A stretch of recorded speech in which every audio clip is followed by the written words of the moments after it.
This is the Solid Signal podcast for the week of June 14th, 2021. And this week's podcast is not going to be about a product that you can get at Solid Signal, which means I'm going to have to answer to some folks at Solid Signal HQ. But hey, this podcast sometimes goes off topic, and that's okay. Some of the best and most watched listened to podcasts are the ones where I kind of go off topic. And I would say this one isn't too far off topic. So let's get started. You know, there's a lot of sitcoms out there, a lot of great content from about 1980 to 2000 that were all shot on videotape. See, a lot of the shows that you watch today that you think of as classic television, you know, The Office or Friends or whatever, they were originally shot on film and then transferred to video for editing. And in some cases, this means that, you know, in the case of Friends and Seinfeld, they had to go back to step one and re-edit every single episode to transfer it to high definition. But the result is really good because if you watch Friends or Seinfeld or early episodes of The Office or Everybody Loves Raymond or The King of Queens, the quality is really quite acceptable by today's standards. It's as good as anything else that you see today, and it's because everything started on 35 millimeter film. You can even go back to shows like Star Trek or Hogan's Heroes that were shot in the 1960s, and they still look pretty good. On the other hand, there's a lot of content that was shot on videotape that just doesn't. You can find a lot of this content on apps like Buzzer or some of the sub-channels like Cozy and stuff like this where look, it's blurry and it's kind of overly bright sometimes and overly, you know, super in your face color wise. And that's great. You know, that gives you some impression of what the viewing experience really was like. But if you're watching something on a 60-inch television that was originally designed to be seen on a 19-inch television in standard definition, it's just not the same experience. And you can't help looking sometimes and saying, I wonder what that would look like if it were a little sharper, or gee, it's a shame that, you know, that looks the way that it does. So I've recently been watching some videos on YouTube about some of the upscaling software and what's happened with that. Artificial intelligence is being used to upscale standard definition video with some pretty impressive results. No, you're still not going to confuse this for full HD, but if you look at what's being done with very old films and with videotapes, you can see that AI can do a much better job than just the scaler in your television. Because these AI-based scalers are doing kind of what your brain is doing, not just taking the dots that are there and duplicating them in some meaningful way, but trying to understand what's really there and what that means, and then creating detail out of nothing. For example, AI is going to try to figure out where the eyes are, where the edges of the objects are, and create sharpness there that didn't exist before using a library of things that it already understands. This is fairly new technology, about 3-4 years old, and you're starting to see it being used. And yes, I'm sure that you could use this kind of stuff for evil, just like deepfake technology is being used in ways that are really not appropriate. But I think it could be used for good because, as I started out saying in this podcast, there's a lot of good content out there.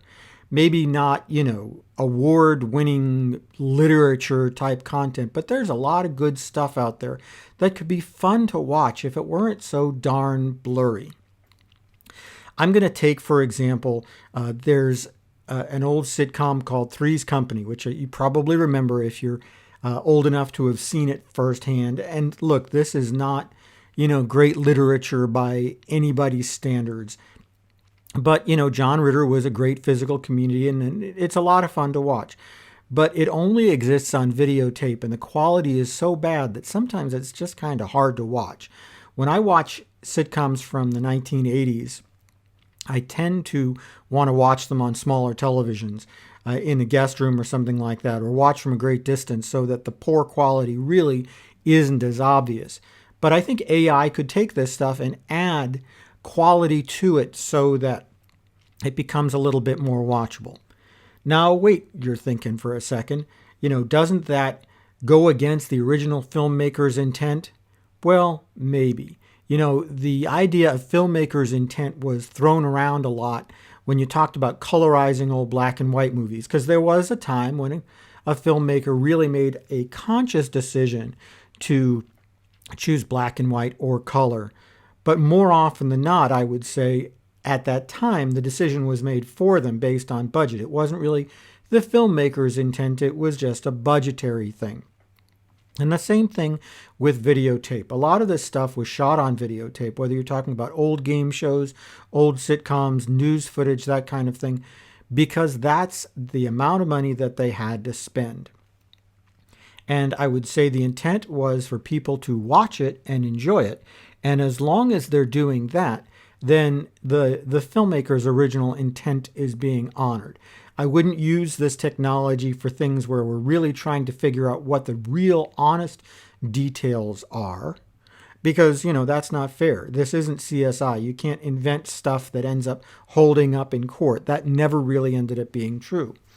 But if, for example, it fills in some of the details that you can use on an outfit or on a piece of furniture or a sign, is that really so bad? No, what it does is it helps you be more immersed in the entertainment, and that's important. And I would say that there is even another kind of frontier for this, which I would tend to look at. Once AI-based upscaling gets better and gets good enough so it could be used consistently, I think it could be used to extend out some of the edges of what you're seeing to some degree. If you have something, and sitcoms are perfect for this, where it takes place in the same set week after week, month after month, year after year, then you could use AI to build a virtual version of that set that was indistinguishable from the original and convert regular programming to widescreen in a way that was totally seamless. And again, I know, the filmmaker's intent, blah, blah, blah. But I don't really buy that when you're coming to popular entertainment. I think the filmmaker's intent was that their stuff be seen and enjoyed, and this is a way for the stuff to be seen and enjoyed. I really hope you start seeing this a lot more. I'd like to see some of these older programs get the same kind of play that film-based entertainment does.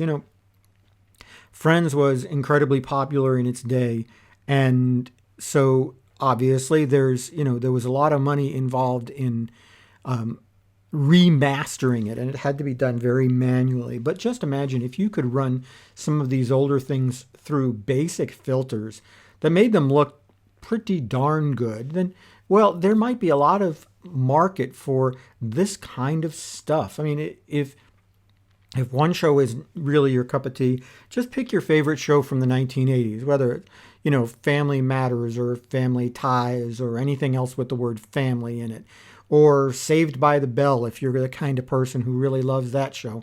Doesn't matter. The point is that your favorite show could have new life thanks to artificial intelligence, and somebody just has to get on the ball and start to do it.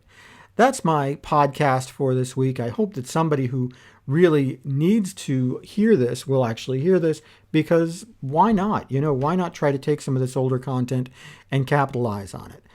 If I were the rights holder, I would try it. There's a part of me that wants to pay a couple of $100 for some AI upsampling software just to see if it works. But hey, that's, something for another day. That's it for the Solid Signal podcast for this week. Leave a comment everywhere that you listen to or watch this podcast.